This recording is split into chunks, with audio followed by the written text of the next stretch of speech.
21শে জুলাই শহীদ দিবসের কর্মসূচিতে যোগ দিতে কলকাতার উদ্দেশ্যে রওনা দিলেন তৃণমূল কংগ্রেসের কর্মী সমর্থকরা।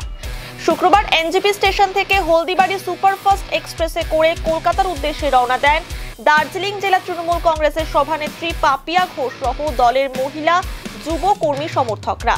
এদিন শহীদ দিবসের কর্মসূচিতে যাওয়া কর্মীদের জন্য Siliguri town block 3 INTTUC new Jalpaiguri শাখার তরফে সহায়তা কেন্দ্র এবং টিফিনের ব্যবস্থা করা হয়। এদিন সহায়তা কেন্দ্রের উদ্বোধন করেন দার্জিলিং জেলা তৃণমূল কংগ্রেসের সভানেত্রী পাপিয়া ঘোষ।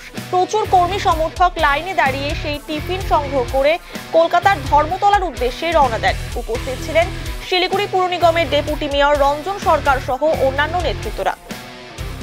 এখন আমরা আজকে সকালে হাজারের ওপরেই হয়তো যাবে আমাদের সাথে, এছাড়াও সারা দিন যাচ্ছে, গতকাল থেকে শুরু হয়েছে এবং আমাদের বিভিন্ন অঞ্চলগুলো থেকে ওয়ার্ড থেকে প্রচুর বাস যাচ্ছে এবং রাতে দার্জিলিং মেল থেকে শুরু করে তিস্তা তোরসা কাঞ্চনকন্যা প্রত্যেকটা ট্রেনেই যাবে এবং আগামীকালও আমাদের জেলা থেকে যাবে এবং প্রত্যেকবার যে আমাদের রেকর্ড সংখ্যক একটা জমায়েত ধর্মতলা হয়, এবারে আমাদের রেকর্ড আবার আমরা ভাঙবো এবং দার্জিলিং জেলা সমতল থেকে রেকর্ড সংখ্যক সহকর্মীরা এবার নেতৃত্ব ডাকে সারা দিয়ে আমরা যাচ্ছি।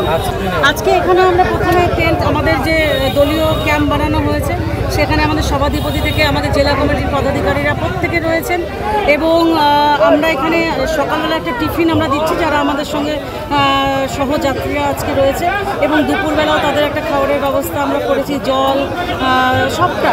এবং আমি নিজেও আজকে এই হলদিবাড়ি সুপারফাস্টে যাচ্ছি এবং আজকে সন্ধ্যাবেলা আমরা পৌঁছে যাবো, তারপর ক্যাম্পে তাদেরকে আমরা ঠিকঠাকভাবে রাখার ব্যবস্থা। আনুমানিক 1200 মতো আজকে হবে এই ট্রেনে এবং সারাদিন অন্যান্য ট্রেন বাসগুলোতে আরও সবাই।